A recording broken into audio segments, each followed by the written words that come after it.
So I keep hearing people use the term silent depression. Now, I'm all about talking about the silent depression, but today I want to talk about one of the number one things that makes up the silent depression. And what is that? Debts. I did another video talking about the 4 records that we set. The 4 records are debt records. We are blasting through the record books and setting precedences for debts. But you know, that's just one angle of it. I want to today show you how to pay your debts off in record times, and you can be silent about it as well. I'm Chris Naugle, and this is What Now? What's next for you?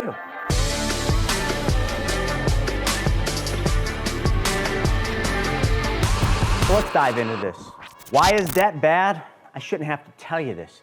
Debt will sink almost every American family if it gets out of control. And right now, it's way out of control. We got so used to having money. During the pandemic, a lot of people saved money. They paid down their debts. I remember looking at the numbers being like, yes, America is taking back control of their money. They're paying their debt down. But really, I was wrong, because that isn't what was happening. They just had nowhere to spend their money. Well, I mean, you had Amazon, and of course you could have somebody deliver your groceries, but most people saved money and paid down debt. Until the country opened back up, until the masks came off, and everybody started flying all over the place. It was revenge summer last year, and I remember that's the start of it all. Because people went through their savings like that. No more savings, and they're like, well, this was fun. Let's just continue this party. Let's keep having fun. We still got a job. Heck, I just got a raise. I'm probably gonna get a bonus. All these factors came in, so what happened is a lot of Americans kept spending money even though they didn't have it. And it was all in the form of debt, largely credit card debts. This is a lot of credit card debt. This scary black bar is what you spend on things that no one ever needs. And as they built those credit card debts up, they started to really think about it. Like, ooh, man, I really wanted to pay that off this month, but can't, so it's all right. We'll just roll next month. And then another month, and another month, and the balance kept creeping up. And then it was all about making minimum payments just to keep in good standing with those credit bureaus. We can't have that credit score going down. And by the way, I still got a job. But recently, unemployment numbers are creeping up a little bit, especially if you're in the tech industry. In the tech industry, out of all the jobs out there, there's 2 applicants for every 1 job. So we got some issues going on here. Because once the job goes, you can't pay your credit card. I declare bankruptcy! So here's what I thought I would do on today's episode. I would show you a couple options on how you can pay off all your debt. But I want to talk to you about ways to pay off your debt in a real life scenario. So I got a case study, a real client that we're doing this for, a real client that we looked at 3 options. What they're doing now, what do you do when you want to pay debt off? Let me ask you a question. Matter of fact, comment below right now. How do you pay debt off? Most of you in the comments will put, I make extra payments. I pay extra payments bi-weekly to the principal. There's a lot of different ways they do it, right? Some of you are even using the Dave Ramsey method of snowballing, lowest balance to highest. And then you got the money, the extra money going into a little envelope. Yes, all of these things work, but I'm gonna add a third option that involves you changing one thing, and that is where your money goes first. But before we get into all those options, I have a favor to ask of you. Because if I'm gonna show you how to pay all of your debt off without working harder, longer, or taking on any more risk, I want you to do something for me. But it doesn't cost you anything. Matter of fact, it'll take about 2 seconds. Right there, see that subscribe button? Hit that subscribe button. And while you're at it, because I do a lot of these videos, there's a little bell up top. It's either up here or somewhere. That was pretty freaking sweet. You see that just fall right out of the sky? Well, that little bell, I want you to smash that bell. And that will notify you every time I put a new video out. So just hit that bell and we're all good. So here we go. This individual was a 35-year-old male. He wasn't crazy in debt. He had 4 debts. 4 debts that kind of got a little out of control. They were totaling a little over $80,000. and he was making payments on those, extra payments. So his total monthly payments he was making just on his debts and his car was about $3,228 a month. Now, that sounds like a lot, but I want to be clear. He was making extra payments. He was looking at his two credit cards, Visa and Amex, and he was really trying to knock that principal down. Remember I asked how is the best way to pay debt down? A lot of people would say pay extra toward those debts. So he was doing that. $1,200 a month was going to a $10,000 Visa, and $1,100 a month was going to a $35,000 Amex. Now, I also want to make one mention. Visa was charging him 21%, and Amex was charging him 23%. That's probably really similar to what you're paying on your credit cards. Because as the Fed has raised interest rates, guess what else has gone up? The interest charged on your credit cards, the interest charged on your cars, which leads me to his car payment. So he had a car, modest car, $24,654 was his balance, and he's making $578 a month payments. He just bought the car last year, which means his interest rate last year was 7.8%. This is very common to what you would pay if you bought a car. And he had a little bit of medical debt. Now, some people rack this stuff up, medical debt, but the cool part about medical debt is a lot of times it's 0%. So he had that low on his priority list. He owed $11,285, and he was only making $350 minimum monthly payments. So you all have the scenario we're gonna go over. So let's dive a little deeper into it. So all I wanna do is I wanna break down 3 different options for this 35-year-old to pay off all of his debt. Are we clear? The first option is doing what he's doing now. Stick to his current plan. He's making extra principal payments on the 2 high interest rate credit cards, and he wants to knock those out. So what happens by the math if he does just that? Well, this is what happens. It's gonna take him 51 months to pay off all of that debt. Not only that, he's gonna make payments of $105,692 in a couple cents. That's what he's gonna pay to somebody else to knock these credit cards down. Now remember, he was only $80,939 in debt. So if he just continues doing what he's doing, not only is it gonna take 51 months, he's gonna pay $24,000. Look at that, $24,753 in interest, just interest. That is money that leaves his family forever, that goes to someone else's bank and they get to use it. That's not fun. So there's gotta be a better way. Well, some of you know of the Snowball method. Now, Dave Ramsey didn't come up with this, but he kind of coined it. Now, some of you might know who Dave Ramsey is. You either love him or maybe you don't like him. I'm kind of in the middle. I like what he teaches, but I don't like his egotistical attitude to how his clients should act after he takes them through the debt pay down. Let's just use his strategy.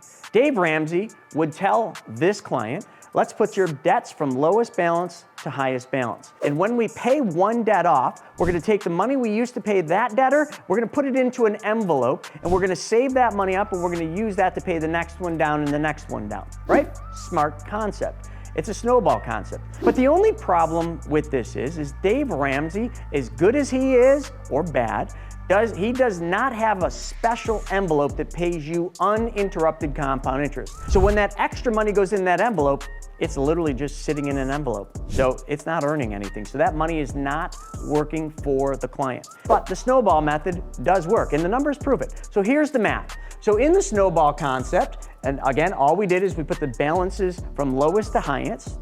He would pay all of this debt off in only 31 months. Think about that. 51 was the way he's doing it now. Now he's only got 31 months left. That's way freaking better. And some of you are like, yep, I knew Dave Ramsey was the master of disaster when it comes to paying off debt. But hold on. He still had to make total payments of $99,514, and he still had to give $18,575 away in interest. Now listen, I agree. It's significantly better than the first one. I mean, just sheerly in the fact that it only takes 31 months to pay it all down, and he saves a bunch of money. How much? Quite a bit in interest. We're gonna cover that in a second. But there is a third option. And this option is not as commonly known, but this is my option that I like to teach. Okay, this would be adding one step. Okay, so what you're going to do, instead of you're gonna do exactly what Dave Ramsey said. So we're gonna snowball the debt in the third option, but instead of putting the money in envelopes, what we're gonna do is we're first gonna change where the money goes. Now, stay with me. We're gonna change where that money goes, and it's gonna go into a specially designed and engineered whole life insurance policy from a mutually owned company that pays dividends. Now, before you click off of this because you think you know what you don't know about the whole life, stay with me because I think you're gonna wanna hear this. You put your money into the whole life, and then what we're going to do is immediately in the next 30 days, we're gonna take that money out as a loan. So the insurance company is gonna make you a loan from the general account, which means all the money that went into the whole life stays in the whole life, earning interest and dividends. And just by today's numbers, and this is September 2023, the insurance companies we use for this pay between 5.2 and 6% gross, which is interest and dividends on the money you put in there. Now that's way freaking better than that envelope Dave suggests. But not only that, when we take the loan from the policy to pay the debt off, that money never leaves the account. So it's earning uninterrupted compound interest. The money gets to work for you while you get to spend the money to pay your debt down. You get to save and spend at exactly the same time. So what happens if all we do is we just change where the money goes first? Well, let's look at the third option in the math, truly the math behind it. So first off, if we just did that and we did everything the same as option number 2, it would only take 30 months. Now I know some of you are like, yeah, you only saved a month. Yes, you saved a month, but let's see how much money you saved. Because you only had to make payments of $95,000. So you saved a smidgen under $4,000. Think about that. It took you 1 month less, but you saved over $4,000. So the total interest that you gave away to somebody else was $15,101 versus Dave's method that you had to give away $18,000. And wait, there's more. I know this isn't an infomercial, but this is important. You had cash value in your policy, because remember, we put the money in a specially designed whole life. So after you paid off all the debt, you still had $21,421.43 in cash value that you could use for something else. Not to mention that the insurance company promised to pay a death benefit out to your family should something unfortunately ever happen to you and you have to graduate and go on to heaven. That's right, there's a $401,403 death benefit that came along with this program. That's right, so if this 35-year-old paid all of his debt off in 30 months, not only that, paid less interest to somebody else's bank, still had cash value left over after of $21,000 and change, and had a death benefit of over $400,000, shut the front freaking door. I want option 3. How many of you think option 3 is the best option by what I just showed you? Put it in the comment. If any of you think option 1 or 2 is still better than option 3, go get your head examined because this is just math, folks. But let me go one more round. So I wanted to make it super simple because I know some of you have a short attention span, and it's okay, so do I. So I just bullet pointed the advantages of using the infinite banking concept, option number 3. First and foremost, by just changing where the money went first, what did we do? Well, we avoided paying an additional $9,651.24 in interest payments. Not too shabby. But number 2, the debt payoff went from 51 months down to 30 from option 1 to option 3. Now that's way freaking better. All the debts got paid off and paid in full, but you still had $21,421 and a couple cents left over to use for whatever you want. Oh, and by the way, you had that death benefit, a little over $400,000 should anything ever happen to you to protect your family. And after paying all the debts in full, you had $3,228 in extra cash flow that previously went to somebody else.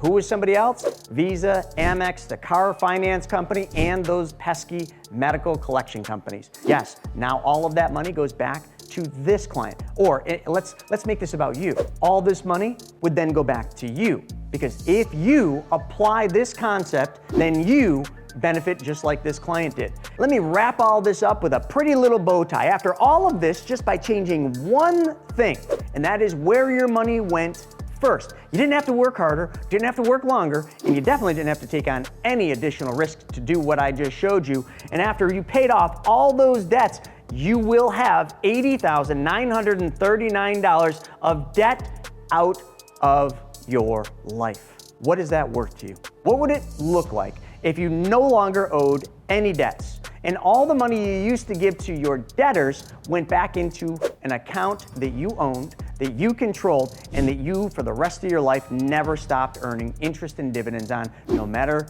whether or not the money was in the account or being used outside? You all probably are like, wow, how do I learn more? Well, that's easy. Right here, this video, check it out. The money multiplier method. It will show you exactly how the infinite banking concept can be applied in your life. Yes, we'll show you how to pay off debt like this, but we'll also show you how to get all the money back for every car you ever buy, drive, and own. Thanks everybody for watching. I'm Chris Naugle, and this was What Now, What's Next. See you next time.